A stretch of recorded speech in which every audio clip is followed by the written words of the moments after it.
Hello and welcome to the Bulldog Blitz Football Radio Show, episode number 5, presented by Two Hats Ranch. I'm the voice of the Bulldogs, Rob Bentley, alongside Sandy Golston, as we get set for the Bulldogs to get back in action this Saturday at American International, a noon start in Springfield, Massachusetts. And Sandy, looking forward to having this Ferris State football team back on the field after a bye week. Yeah, it's exciting. Had such a great performance against Ashland. And then, you go into a bye week and, over the course of the season, even early part of the season, you're going to get some bumps and bruises. And so an opportunity during the bye week to kind of heal up some of those wounds a little bit, get the guys some rest, let the guys focus on schoolwork a little bit more. And then to do some evaluation. You got three games of film to evaluate, to see where you are. And I think they're going to hear from some of our guests that it's a great time to really focus on fundamentals during a bye week. So lots of great things that you can get done during a bye week. Of course, we get a chance to get back on the road with the team, plane flight, leaving on Friday afternoon after a practice in the Grand Rapids area. And then the Bulldogs will have an early game on Saturday, then a flight back home. So a quick trip, but always a lot of fun to be on the road with these guys. Yeah, we've been on a few of those quick trips, and they're very business-like trips, and these guys have had a chance to get used to it. Obviously we had one earlier in the year when we went to Pittsburgh State, and so these guys are accustomed to it, and so they're able to work on a routine that makes sense for them, and they've got the itinerary and they've got the game plan. And this is a team that's ready to get back out on the field. So I think we're going to see a focused Bulldogs on this trip. Ferris State number 5 in the American Football Coaches Association poll this week, number 6 by D2Football.com. Of course, those national rankings don't mean a whole lot right now. It's going to be more important when the regional rankings start to come out, but we got a few weeks kind of until we get to that point in the season. Yeah, I mean, the national rankings are certainly exciting to talk about, and mostly from a fan standpoint, because you get your preseason poll and you start to get some chatter going about it before the season gets going, and then there's ups and downs in the poll over the course of a season. But as you mentioned, what it really comes down to in Division II, and we know this, it comes down to the regional polls. And so those are still a ways away. But, the Bulldogs, after a tough week 0 loss, they've put themselves back in a pretty strong position. And if they continue to be successful, then they can strengthen that position as we go on and if we look ahead to those regional rankings. Of course, we'll have a great show for you here today. We'll hear from Ferris State University football assistant coach and defensive line coach Tesfa Smith. We'll have senior slot receiver Emari O'Brien on the show as well. We'll talk more about the GLIAC, the national picture here over the course of the next hour. And for Ferris State, obviously, we mentioned Coach Smith, Emari, two guys in their own roles that really play key roles here for this Ferris State football program.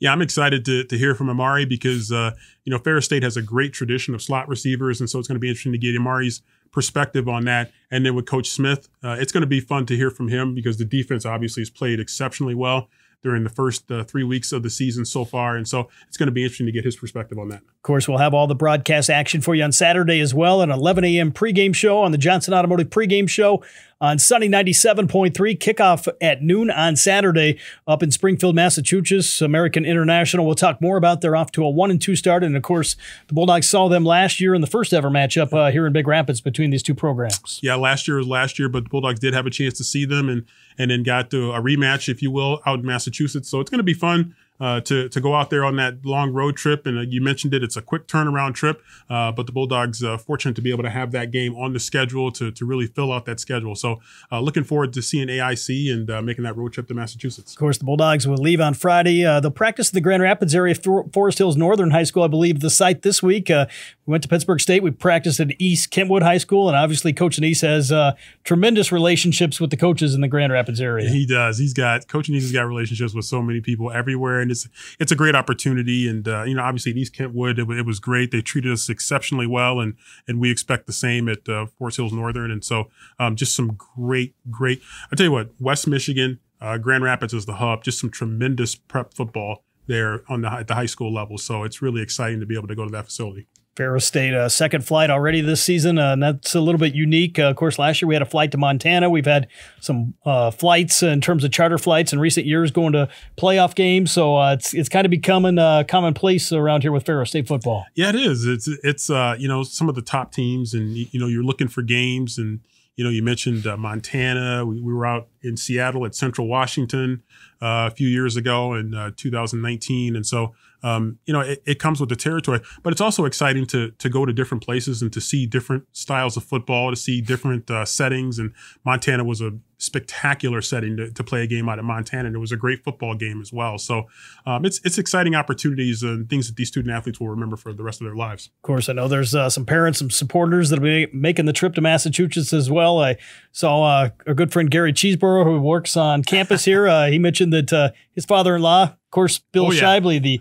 Ferris State legend, already making his way to Massachusetts, and he's going to be there on Saturday to watch the Bulldogs. It just wouldn't be the same without Bill, and Bill's just been just a great Bulldog football alum, just a great member of the community, and he's going to be there, and Gary's vouching for him that he's going to be there, and so the Shibley family, great Bulldog family. Of course, Ferris State football live right here all season long on Sunny 97.3. Also in the Metro Flint area on Metro Flint News Talk Radio. You can catch all the action online as well, ferrisstatebulldogs.com. I believe this game is going to be on Flow Sports as well on Saturday as American International hosts the Bulldogs. Of course, we'll be back at home next week for homecoming against Roosevelt on October 5th. And I know a lot of Bulldog fans looking to see this team again. We had back-to-back home games. Then you got a bye week, a week on the road, and it'll be nice to have another home game coming up next week. Yeah, we had some good crowds for those first two games, and, the weather was certainly pretty good. One of the games a little bit warmer than the other, but fun time for the fans, and we always expect, and I think you're probably going to hear that from one or more of our guests here later, is that there's good crowds for homecoming. Alums are going to be coming back. A lot of football alums are going to be coming back. And so it's going to be a game where you really want to bring forth your best effort because there's going to be a lot of fans, not only in the tailgate area, but going to make their way into the stadium to cheer on the Bulldogs. Speaking of the tailgate area, still time to join the Gridiron Club. You can log on to ferrisstatebulldogs.com to find out more.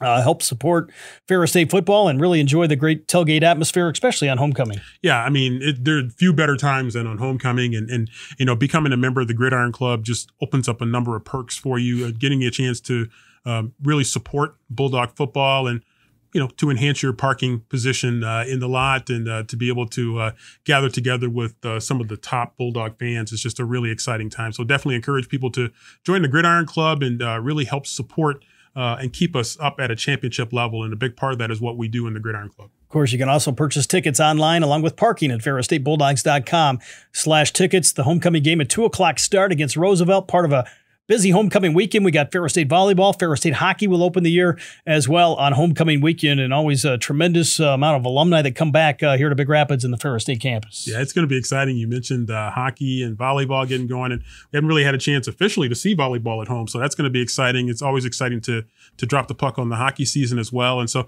that just brings even more alumni to the table because you're going to have volleyball alumni that are going to be coming back, probably going to have some hockey alums that are going to be coming back, and it just really adds to the homecoming energy that we're already going to have. So just lots of exciting things going on if you're a Bulldog athletics fan, there's not too many places you're going to want to be for about a 2 or 3 day stretch. So get your tickets early. Of course, before we get to that point, the Bulldogs have to go on the road, and a favorite going into this road game at American International, but a long trip, and you've still got to get back on the field and play the game, and certainly Ferris State will try to do that here against the Yellow Jackets this weekend. Yeah, for sure. And you're going to see, how the team comes back off of a bye week and a chance to kind of rest and recuperate a little bit, and hopefully the Bulldogs will be able to come out and continue to be sharp. And we saw the Bulldogs; they were about as sharp as you can get against Ashland, and they were about as sharp as you can get the week before that against Lake Erie College. And so let's see how these Bulldogs come out against AIC. And, AIC is going to be playing at home, going to have some home energy. Bulldogs are going to be coming off a plane flight.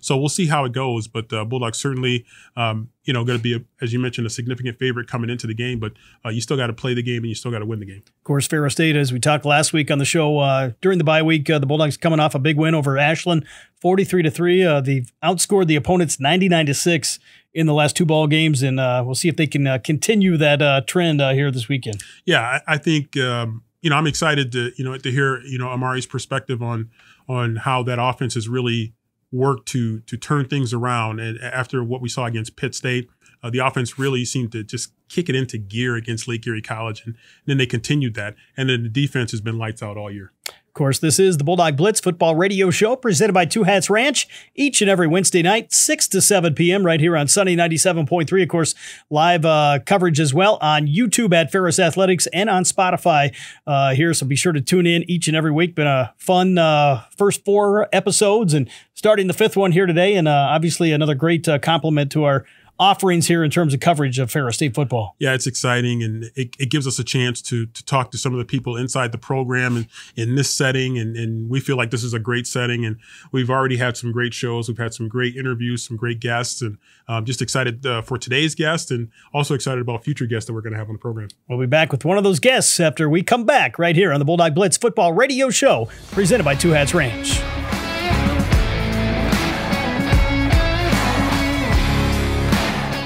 And welcome back, everyone, to the Bulldog Blitz Football Radio Show, presented by Two Hats Ranch. Rob Bentley and Sandy Golston with you. We're joined now by Ferris State University football defensive line coach, Tesfa Smith. And first of all, Coach, welcome to the show. Thanks for having me, Rob. Appreciate it. I know bye week this past week, and the guys back to work this week as you get ready to face American International on a long trip here this coming week. Yeah, it was good to get back in the groove of things after, getting that break. And then, having an opponent to look forward to is fun. The trip, we know it's going to be a long trip, but again, just being able to go and play a game on Saturday, I think that was the biggest exciting factor for us going out there today. So I know having that week off, what did the guys use that as an opportunity to get better in terms of how did practice go last week as they knew there wasn't an opponent to prepare for at least last week? Our biggest mindset going into our bye week was getting healthy, so really taking some of the strain off some of the guys that logged a lot of snaps. But the biggest thing is, and the other thing was working on the fundamentals, and techniques. So it gave us an opportunity to get back to working on the little things, like tackling, ball disruption, run fits,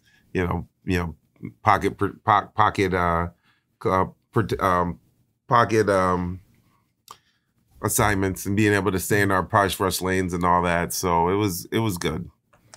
Maybe what have you seen out of your defensive line? Obviously, some new faces up front this year. What have you seen some of those new guys, especially that have came in this year and played a key role for you? They've been a pleasant surprise, and I'm very happy and grateful that the guys that are playing for us are here right now.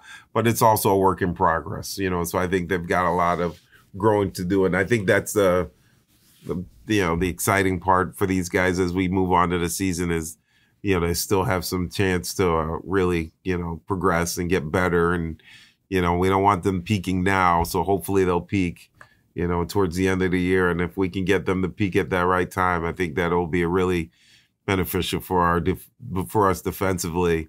But we've been good with Vic coming back. Vic, he's been our solid veteran, and he's been a workhorse for us, and he's logged a lot of snaps, but he's always there, and it doesn't, knock on wood, feel he's always just there and ready to go, and his level of play has not changed. So, as long as we've got him, he's a big staple to what we're trying to do defensively.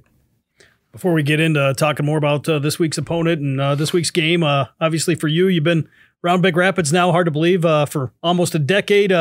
What's it been like being a part of, I know you're involved in the community, just being a part of the community and being around Ferris State for that long? It's been a blessing, to be honest with you, more than anything for me. I didn't anticipate when I first got the job here that I would be able to tell you that my kids graduated from elementary school to middle school and now starting high school. But Coach has been very good to me, and we've won, at a rate that it's just not normal anywhere else you go. And, my family loves it here. So I've been very, truly blessed. We've got some really good friends, around here. And, like I said, my girls love it here. And Shiloh's, my son, he just started elementary school here. And, he's, big, he does some really good things, when he's out there playing his sports. And so, yeah, he's a very popular kid out there, and my girls love it too. So I'm blessed. So, yeah, and I know personally, I'm happy to have Coach Smith and Coach Rock protected our neighborhood. I know that they're out. He knew where I was going with this. He totally knew where I was going with this.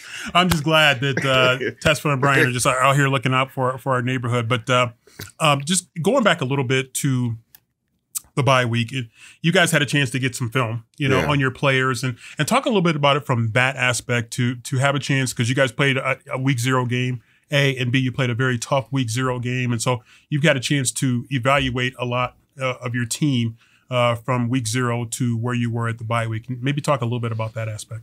I think the biggest thing, not trying to overlook, AIC, but for us, our mindset is all about, our team and what we're doing to get better, because we believe that if we play the way we're capable of playing, that we'll be in any game we play, and what you learn from that first week is more than anything is we've got to be perfect, or, we've got to play, sound football for 4 quarters, because one play can really determine the outcome of that game. And and I thought that game we played really well defensively, but we had 3 or 4 plays that if we could have played better, that game is still 3-3 going into the 4th, or, 3-0. And, those are the things that we're trying to build on. That, there may be some games where, we're not playing great, maybe on one side of the ball, but if we play the way we're capable of playing, we should be in every game defensively. So, and, that's kind of our mindset as we move forward. And we've, trying to grow on that. So, we didn't feel good about how many points we gave up that first game, and then we bounced back and played really well. And then you saw what happened in the Ashland game where we're playing complementary football, in all facets of the game. We're playing sound defensively. We're really explosive offensively and fundamentally sound special teams wise. And those are the outcomes you're going to get against a quality team like Ashland. So going forward, that is our goal, and that's what we're trying to build and strive to from week to week. And just talk a little bit about the mindset of your players. And we had Coach Hodges on here, and obviously you and Coach Hodges work together on the defensive side of the ball. And I think it's the pursuit of excellence and not settling and say, oh, we had a good game against Pitt State, but you guys want to continue to get better. You guys don't want to settle for anything. You guys feel like kind of the sky is the limit. Yeah, and we know that we have the personnel to do that, so what's it going to take? It's just challenging those certain players or challenging that unit every day that, hey, look, it's easy to, you're going against the scout team. It's easy to say, oh, we're just going to take this playoff. But no, why take the playoff?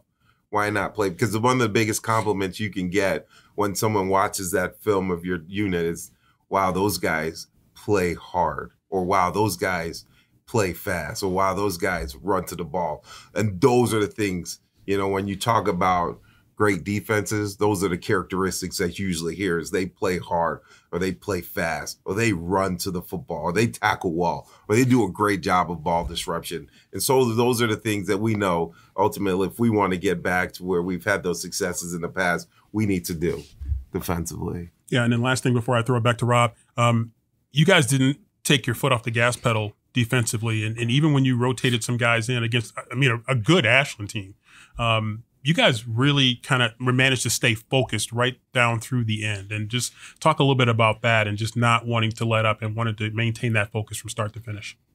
Well, that's a part of building your depth, right? So, you got guys that, are probably in that first tier rotation, and those are the guys you're going to roll in. And you explain to those guys that are not in that rotation, in order for you to get in that rotation, when your time comes, whether we're up 3 scores or 5 scores, is you got to be impactful. And the more impactful you are in those situations, the easier it is for you to move up into that first tier rotation. So we've tried to build that mentality into our guys that, hey, just because you're not in that first tier rotation, when your time comes, go out there and be impactful. And if you're impactful consistently, then you'll move up. And then we'll feel confident, hey, if, God forbid we get some kind of injury, that we can put some guy in, someone else can step up into that role and, be as impactful as he was when he wasn't starting as he is now. So. Speaking of guys, when the time comes, I know Ferris State has a long history and tradition here on the defensive line. And when you see guys that you have coached before, Zach Sealer, Caleb Murphy, you had Justin Zimmer, guys that go on to play at the next level, what does that mean for you as a coach, seeing what those guys have been able to achieve? It's again, a blessing to just have the chance to come in here and coach such talents like that. And, it's a joy to watch those guys go on and do some great things. And, none of us thought, that, these guys would go on and do that when they first got here, but you could see it while they were here as they were developing it. And, it's fun, and for me, it's a blessing, and I love watching them when they're out there playing. I love talking to them, and they're all doing great things. And I always tell those guys, when they're here, it's like, you're going to do some great things. It may not be, whether you're on the football field or not, but you're going to go on and do some things beyond this. So, that's what we try to prep those guys for, that they can go on and do things that are bigger and better than, when they were here. So. I know you mentioned earlier your kids. I was going to ask you, what do you do away from football here in the community? But obviously, I know you spend a lot of time just watching your kids compete. Yeah, we're a very busy family, very sports-related family. My girls are playing travel soccer. When they're not playing soccer, they're playing basketball.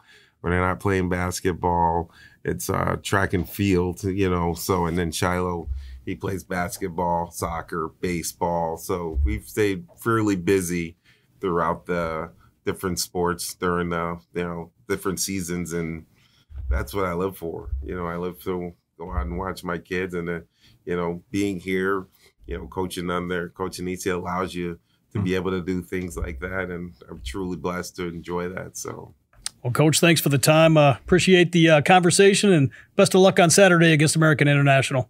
Thanks, Rob. Appreciate it. Thanks, Danny. We'll be back with more of the Bulldog Blitz Football Radio Show after this break. Thanks for tuning in.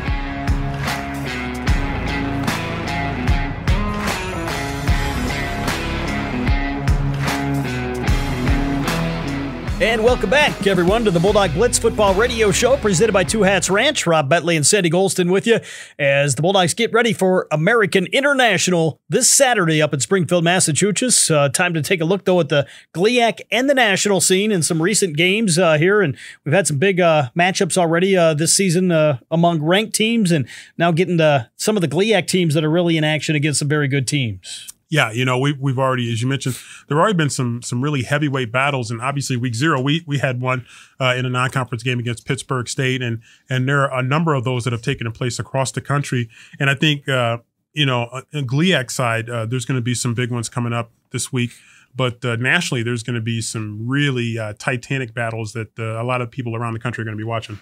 Let's take a look at the GLIAC scores from this past weekend. Had some great games. It was a bye week. I had a chance to watch a game. I had a chance to listen to a game. And the game I listened to on Saturday, I was doing some work around the office, and I had the Central Missouri Davenport game on with our good friend Rick Berkey from Davenport. Now, that was a great game. Central Missouri ended up winning it 32-31, but Sparky McEwen and the Panthers really gave Central Missouri all they could handle. Yeah, they did, and Central Missouri had to score late in that contest to be able to come away with a victory over a really tough Davenport team. And I saw an interview, a pregame interview with Coach Sparky McEwen, who we know well, a Bulldog alum, and they knew they were going to have their hands full to some extent. Central Missouri plays an offensive style that we don't see very often in the GLIAC. They spread you out. They have a great quarterback, great receivers, and they really like to throw that ball. And Davenport hung tight with them really right up until the end. Of course, another game that took place up in Marquette, a score that maybe I could have predicted this past summer. I kind of called it. I had a good friend, Shane Strickler from here in Big Rapids. His son plays for Elma, and Elma with a 44-27 win against the Wildcats up inside the Superior Dome. Yeah, Elma's right now just outstanding team, and they had a great year last year, and they are at least as good this year. They're a really good football team, and so Northern Michigan is a program that's they've been struggling, but they've taken some strides this year. I think they're starting to maybe turn a corner and getting a little bit better, but Alma just a little bit too much in that game. Another team I feel like, as we've seen some of the early results that's got better and better, is Michigan Tech, and they win it 44-7 over Wisconsin Oshkosh. Obviously the favorite going in, but they've really put some points up in the last 2 ball games. Yeah, they have. And one thing about Michigan Tech teams, they play tough, they play hard, they play smart, but they seem to have found something in terms of offense, and they seem to be putting some big numbers up on the board. And so they won decisively as expected this past weekend, but certainly a team to keep an eye on. Of course, a team that bounced back from a tough loss. Saginaw Valley fell to Northwood 10-7 in the Axe Bowl, but they come back. They beat Truman State, which has been one of the better teams in the Great Lakes Valley Conference here in recent years. Final score of 37-14 for head coach Ryan Brady and the Cardinals. Yeah, Coach Brady, and his Cardinals going against Truman State, and that was a must-win really for both teams. I think Truman State certainly in a desperation mode right now, but the Cardinals really needed that game as well, Rob, and they really responded. Got a huge win. They've been on the road the first couple of weeks, and they finally get a chance to get a home game, and they took advantage. Of course, the Bulldogs for homecoming next week will play host to Roosevelt, the newcomer to the Great Lakes Intercollegiate Athletic Conference, and they gave Valparaiso FCS school all they could handle, 31-23 the final score. Of course, Valpo, one of those schools that's non-scholarship type based in football, but certainly a Division I school nonetheless. Yeah, Division I school, and give credit to Roosevelt. They're a team that probably is going to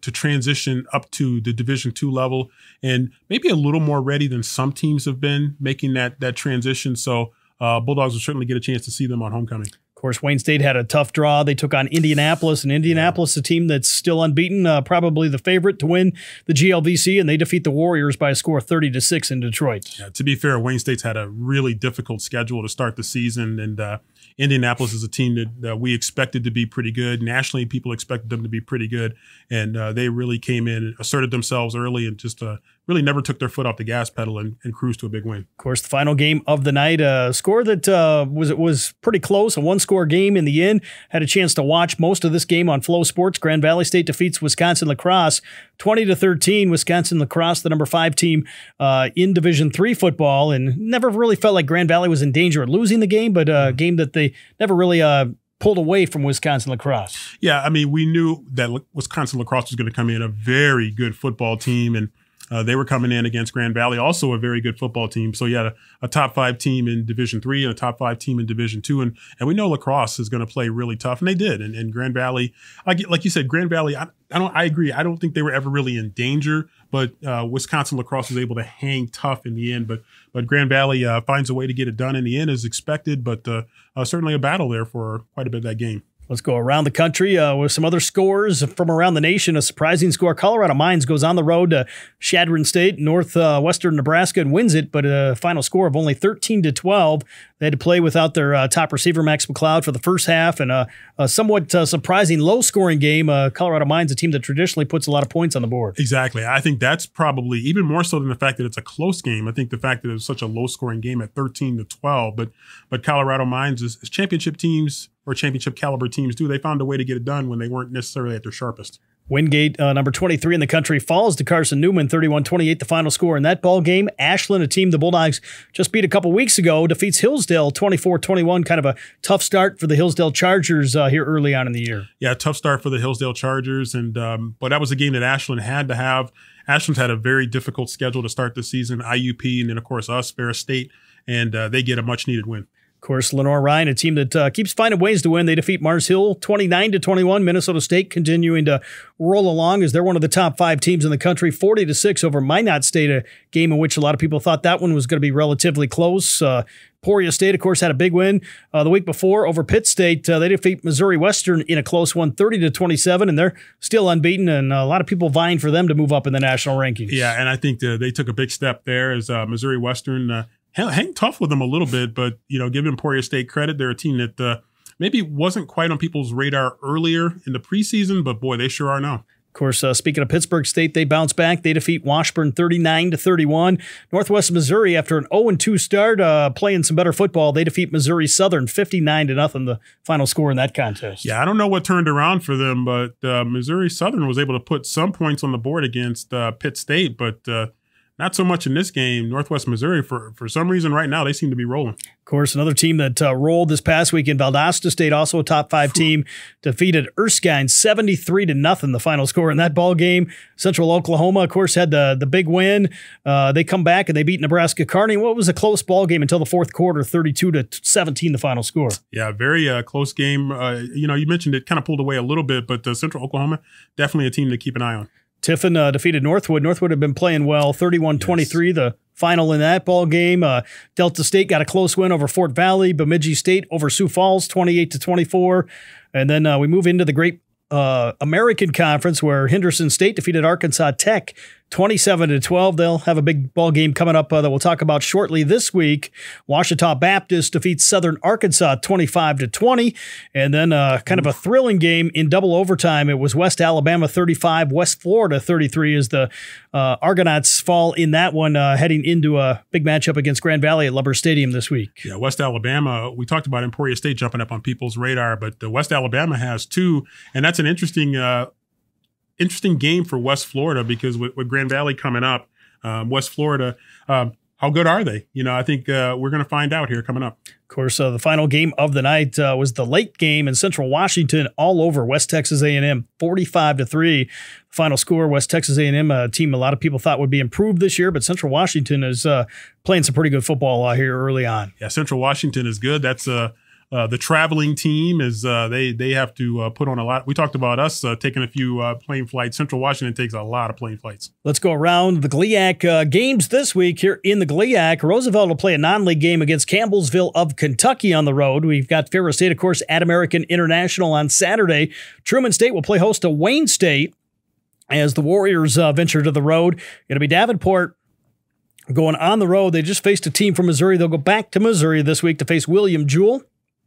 Grand Valley State, who we noted hosting West Florida in a battle of ranked teams, and Saginaw Valley, big game as they travel to Indianapolis. Yeah, I think, you look at the bottom of that list, and certainly Saginaw Valley going to Indianapolis, did Saginaw Valley turn a corner last week getting that home win? They could make a big statement there if they can get a win over a very good Indianapolis team. And then West Florida and Grand Valley, probably the marquee game in the GLIAC, certainly. Maybe not so much in the region, but probably pretty close. But that's going to be a marquee game. Let's go around the country. Matchups involving some ranked teams this week. Minnesota State, number 4, will be at Concordia St. Paul. Number 12, Lenore-Rhine, traveling to Tusculum this week. It'll be Augustana, number 19 in the nation, visiting Minnesota State Moorhead. Central Missouri, they're still number 11. They'll play host to Nebraska Kearney this weekend. Number 13, Western Colorado visits New Mexico Highlands. We got number 24, CSU Pueblo at Adams State. Bemidji State, ranked 21st, will play host to Mary. And then, of course, the West Florida Grand Valley matchup. We got Carson Newman, number 25, at Catawba. Number 8, Kutztown at East Stroudsburg, a big matchup in the Pennsylvania State Athletic Conference. Yeah, that's going to be a big one. Kutztown is a team that's been right there in the rankings, and going to be fun to see how things play out over in that region.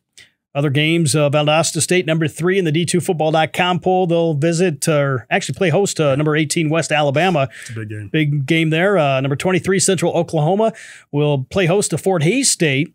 It's Henderson State. This is the game in the Great American Conference. Number 17 in the nation, visiting number 1 Harding, the defending national champions. And then Central Washington, number 9, playing host to Western New Mexico. Yeah, Henderson at Harding is the only reason I hesitated on the West Florida Grand Valley game, maybe not being the biggest game in the region, but that's certainly a huge game. But Henderson State at Harding, and I think it's going to be probably the first real big test for Harding, the defending national champions, and that could be an interesting one. Harding certainly will be favored, but should be interesting. Games of note involving some former GLIAC schools or regional foes. Tiffin will visit Ashland, big game down in Ohio. Hillsdale will be on the road at Findlay. We got Quincy playing host to Upper Iowa. Other games involving some teams. Northwood will visit Lake Erie, and Walsh is at Thomas More. So some games, many of those from the great Midwestern Athletic Conference here this coming week. Yeah, some teams that we're a little bit more familiar with, including some that used to be in the Great Lakes Intercollegiate Athletic Conference. So some big games coming up, and some games that are going to have real significant impacts. Again, it's too early for the regional rankings, but certainly some games that are going to have impacts early in terms of where your positioning is going to be when those first regional rankings come out. We're midway through. We'll be back with more of the Bulldog Blitz Football Radio Show presented by Two Hats Ranch right after this timeout.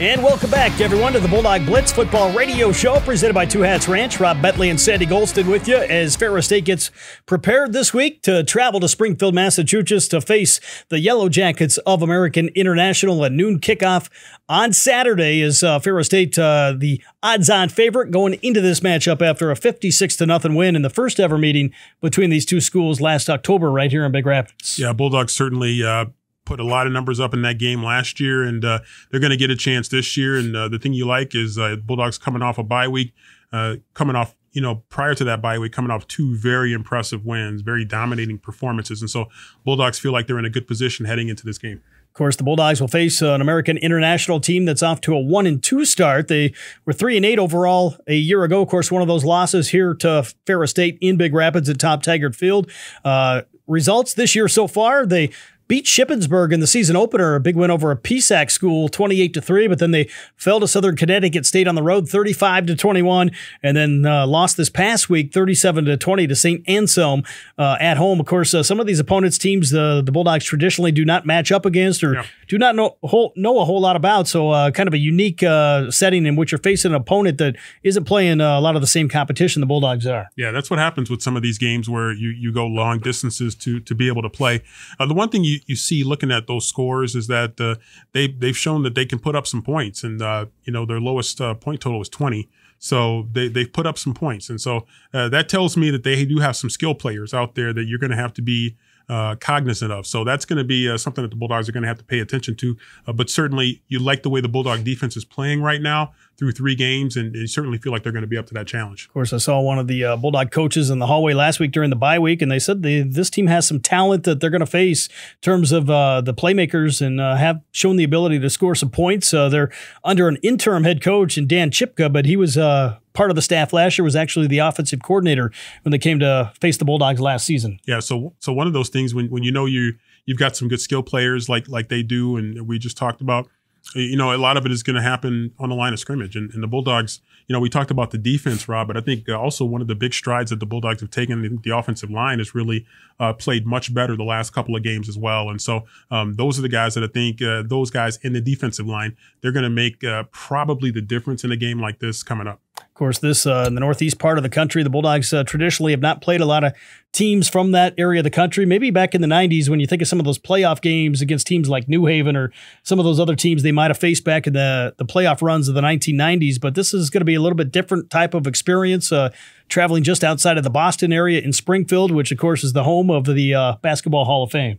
Yep, we've got a little bit of a track record with Hall of Fames. Of course, we had a chance to go to Canton a few times and go to the Pro Football Hall of Fame, and certainly to go to another home of a Hall of Fame is very interesting to say the least. But you mentioned being able to go out to the East Coast, and the Bulldogs have not been able to get out there. So it'll be brief, but hopefully some good exposure for the Bulldogs to take the Bulldogs show on the road to the East Coast. Of course, when you're a top team in Division II football, you have to do that. And Coach Denise certainly is not one that's ducked any competition. When you think back over the years, since 2019, the Bulldogs have went to Montana. They went to Central Washington, literally from coast to coast here to find somebody to play. It's going to literally be from coast to coast because we were out there in Seattle and in 2019, and here we are going out to the Boston area in Massachusetts. And so, it's exciting to go to these different places. It's probably stressful for our athletic administration, you and your fellow athletic administrators, because the task is getting games and making sure that the Bulldogs have as close to a full schedule as possible, and that means taking on some interesting matchups, and this is one of them, AIC. Of course, it'd be nice if Coach Denise found a way to schedule us an opponent down in Southern California, but not sure there's any Division II football teams left down there. So there's not too many out there. Wasn't quite Southern California, but Cal Davis used to have Division II years and years ago, but not too many out there. But there's a few Texas schools. Maybe we can get a Texas school. Maybe a Colorado school. Montana was pretty nice out there, picturesque. But we'll see. Maybe get a little closer to Florida one of these days. Of course, the outcome on the last plane flight, maybe to Pittsburgh State, didn't end the way the Bulldogs wanted it to, but got to like how these guys have kind of taken these plane flights, really a business type of experience for them. And for a lot of these guys, more of a Division I type experience when they get a chance to fly on a charter flight. Yeah, it is. And I think having the veterans that we do and the mindset that the coaches are able to put them into, you could see it, in Pittsburgh State. They knew what it was all about to get on the flights, and they were very focused and very businesslike. And again, as you mentioned, not the result that we were looking for against Pittsburgh State, but certainly iron sharpens iron. And so Bulldogs should be sharper, should be more ready to go for this one. Of course, you hope they are ready to go. Bulldogs have had a chance maybe to rest up some guys here with the bye week this past week. And going to be a little bit different when you come into a matchup like this. You're coming off a bye. You you wonder about sharpness coming back into the field, and you also have a long flight to deal with and a short travel period here with just about 24 hours plus between leaving and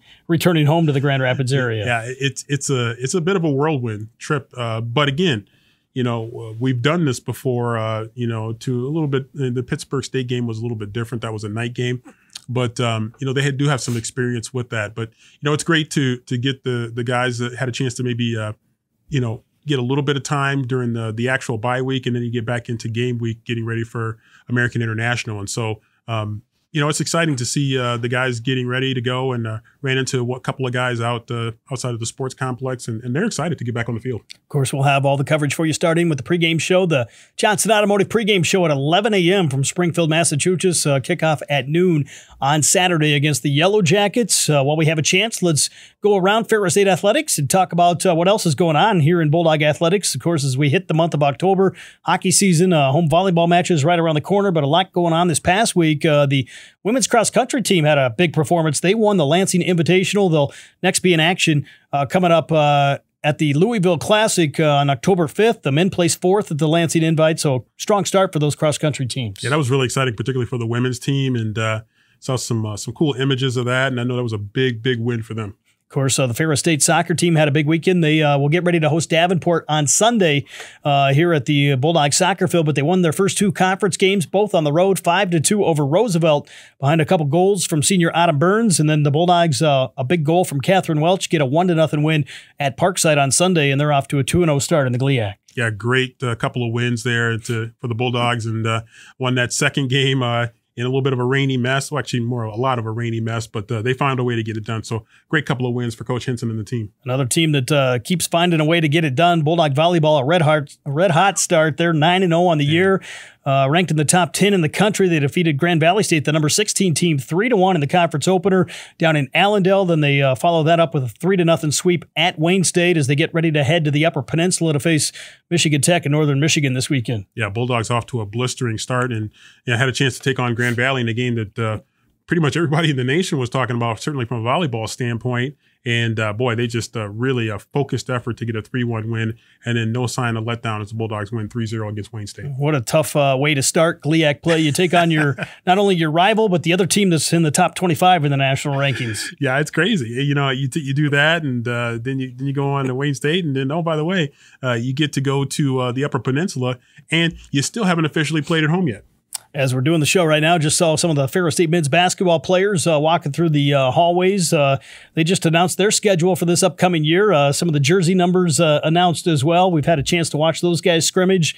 Women's basketball will have the same coming out here shortly, and they're already off and working out and getting ready. Both teams going to open the season at the Division II Conference Commissioners Association Tip-Off Classic here the first weekend in November. The men travel to West Texas A&M, and the women are going right back where they ended last year in the Final Four in St. Joseph, Missouri. It's going to be a big start for both teams, and they're going to be facing some tough competition. But, both teams coming in, certainly, the names and faces change, but, both basketball teams coming off of Elite Eight appearances and regional championships. And so expectations and enthusiasm both going to be very high for both teams. Can't forget about Bulldog Tennis and Bulldog Golf. The men's tennis team took part in the Davenport Invitational with some strong results on Friday, and they will head back to the Davenport area as Davenport will play host to the ITA Midwest Regional Championship starting this weekend.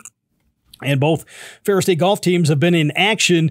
The men at the UIndy Fall Invite earlier this week, and then coming up early next week, the women will be down in Findlay, Ohio. The men will take part in the Midwest Region Preview. So those teams well into their fall seasons. Bulldog hockey opens the season homecoming weekend, October 4th and 5th against Miami of Ohio. That's crazy. I mean, that's just so early, but the Bulldogs getting ready to hit the ice, and it's just it's exciting. And we talked about what it's like for these teams to be able to join homecoming, and hockey's certainly going to be one of those teams going to be able to join the homecoming experience, and it's just really going to add to what's going to be a great atmosphere. But excited about hockey getting going, and it's early, but hey, it's Bulldog hockey, and we know hockey season, it's a long season, so and that chance to get your tickets, go get them. Of course, you can find out more with complete schedules and information online at ferrisstatebulldogs.com. We'll be back with more of the Bulldog Blitz Football Radio Show presented by Two Hats Ranch after this break.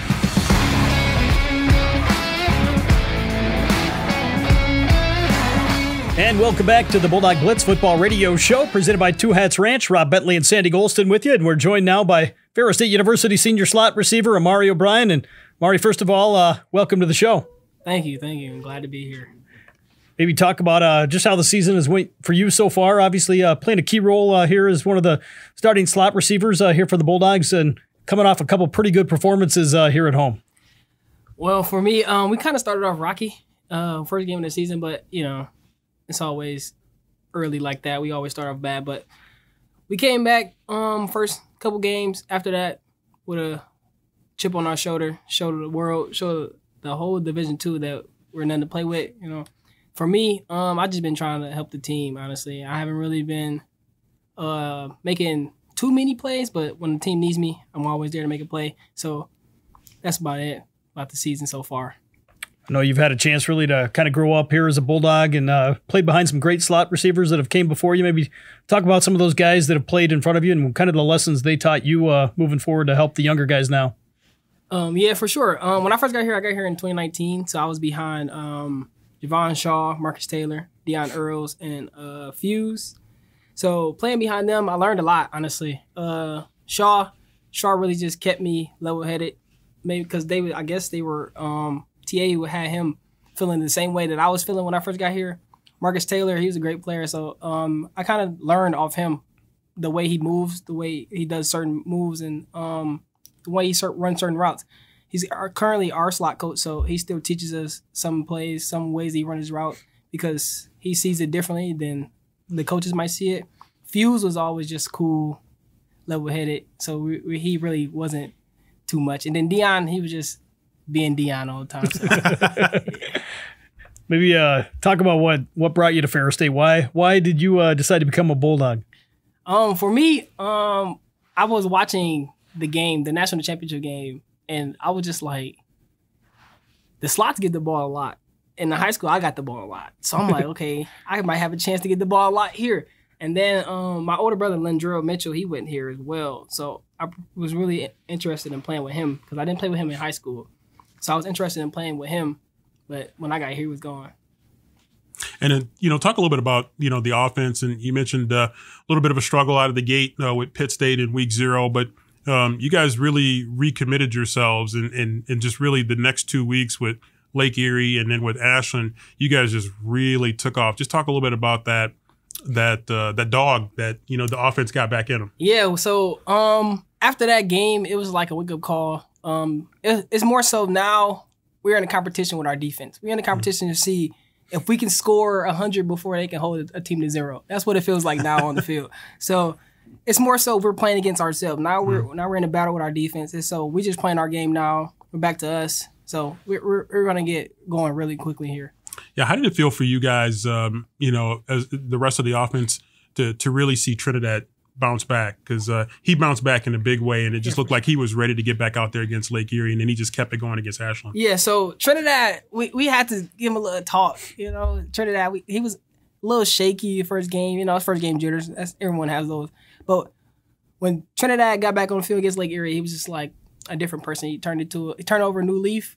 Practice that whole week, he was doing great, doing awesome. So I feel like he was just beating himself up, and then he got himself together. So it's like it's not really much that we could do. We could just tell him how we felt about it, and then how he bounced back off of it. So yeah, so you get through Lake Erie, and then I got to ask you about this in the beginning of that Ashland game, that big return. I mean, tell me your perspective on that. So it's crazy because literally right before the game, Coach TA was talking about how we always have a bad start against Ashland. We always start off bad. So then he said, we're going to start the game off little short passes just to get a rhythm. And I told him, I said, if we score the first play of the game, you can't get a rhythm like that, Coach. And then Tariq got the kick and took it to the house. I said, I told you, Coach. I told you that he was going to score the first play of the game. We can't get the rhythm. So what was the energy of the team like? Because you could just see everybody just on the field. Everybody was fired up.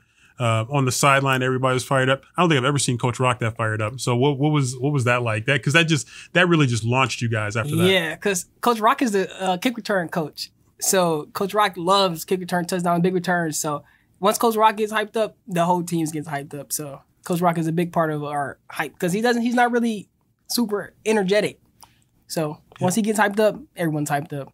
So you guys now get a chance, 2 plane flights this early in the year. It's kind of weird, but you guys get another plane flight. And how excited are you guys to get back on the field after a bye week and trying to heal some guys up and to evaluate where you guys were through the first 3 games? I think we're very excited, honestly. I think with the way that we're going now, we're trying to just dominate. So us getting back on the field means we get to dominate again. That early playing fight, like you mentioned, we didn't really do this in the past couple of years. So we're getting used to this as well. But it's just another game for us. We're playing, like I said, we're playing against ourselves. We're playing against the defense right now. So we're out here ready to dominate.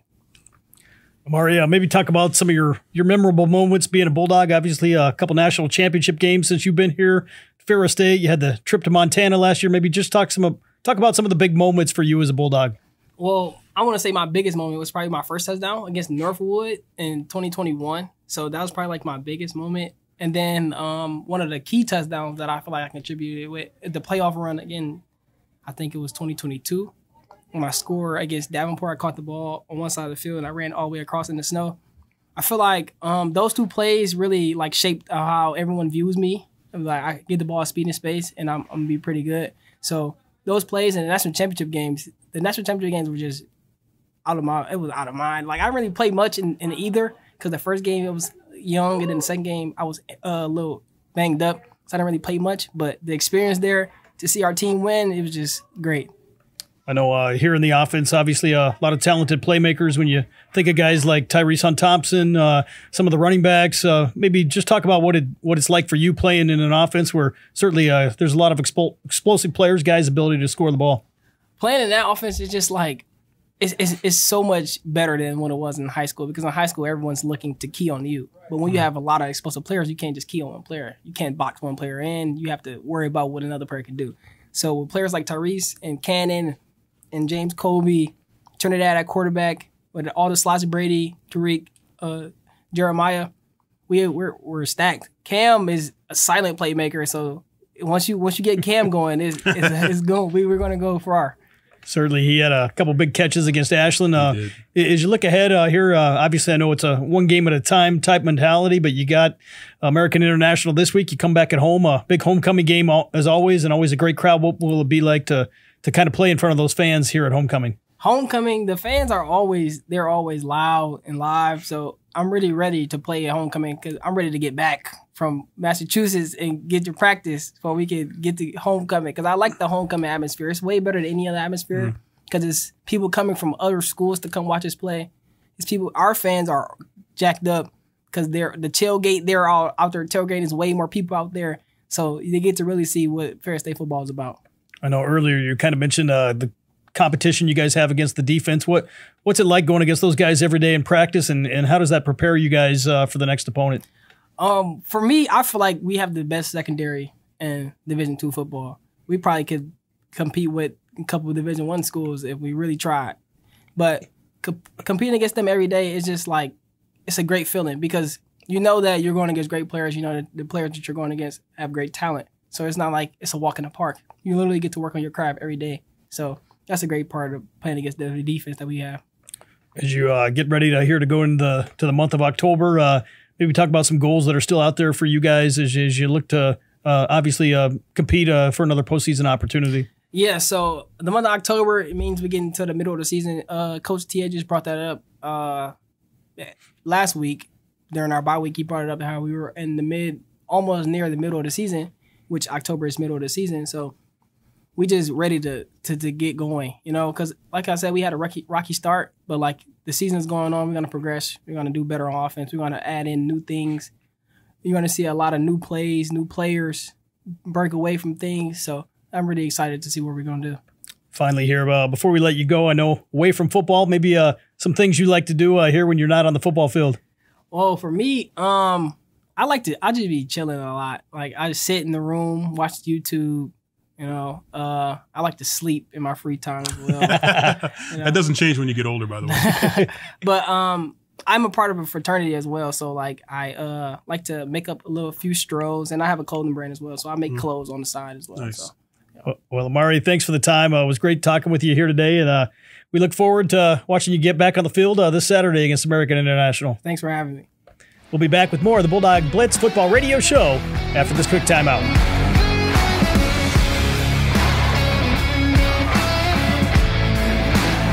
And welcome back, everyone, to our final segment here on the Bulldog Blitz Football Radio Show, presented by Two Hats Ranch. Rob Bentley and Sandy Golston with you as we've spent the last hour or so talking about Bulldog football coming off the bye week. And now Ferris State back in action this Saturday with a big matchup, long road trip to American International. Yeah, long road trip. But again, it's been a business-like approach for this team.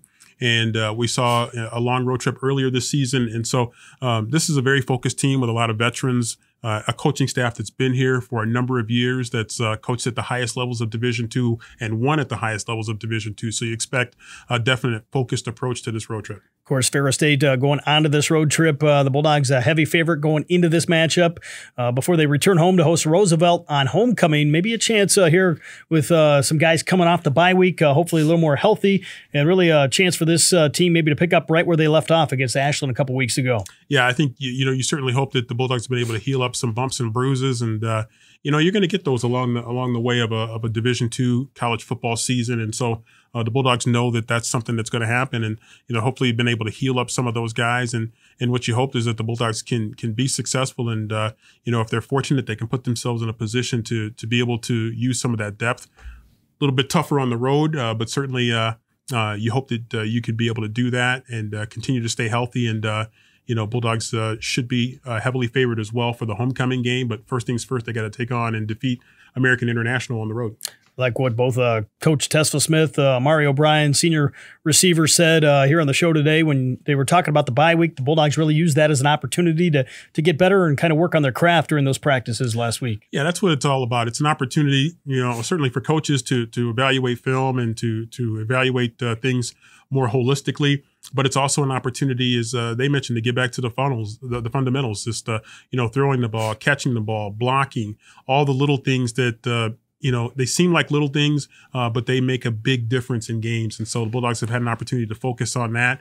They had a chance to freshen up, and hopefully they'll be ready to go here as we come back off of this bye week and look ready to get going. Of course, Ferris State has really rebounded well after that tough loss to Pittsburgh State to open the year. You look at what's happened maybe around the country, especially around the region, outside of maybe Harding and Grand Valley State. We got a lot of one-loss teams here in the region, and the Bulldogs very much right back in the picture. Yeah, obviously Harding is looking really, really good early.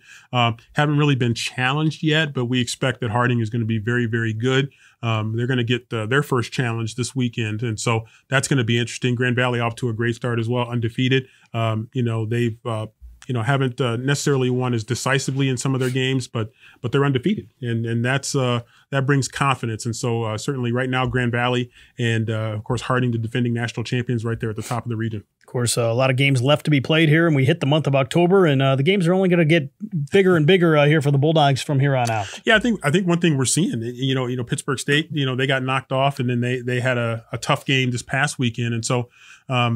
There are a lot of teams that feel good about their chances, and that means that it's wide open. And right now, you look at the region, and you got a lot of teams in the toughest region. I still think the toughest region, Super Region 3. You got a lot of teams. You got probably 8, 9, 10 teams that say, "Why not us?" Of course, early in the year, we wondered some question about Northwest Missouri State. They've shown they could put up some points the last couple of weeks. Central Oklahoma had a big win over Central Missouri. And then you look at what Davenport did. That all of a sudden becomes a little bit tougher game for both Ferris State and Grand Valley State with the way the Panthers really competed against the team that was the preseason number 2. Yeah, it's Sparky. I mean, Sparky's always going to have his guys ready to go. They're going to play tough. They're going to play hard. And they are putting up some points this year, too. And so that's a game you certainly cannot look past. You can never look past the Sparky McEwen coach team. And so I expect Davenport to be tough. You look at the MIAA, and Emporia State wasn't really on a lot of people's map, maybe early in the season, and they are now.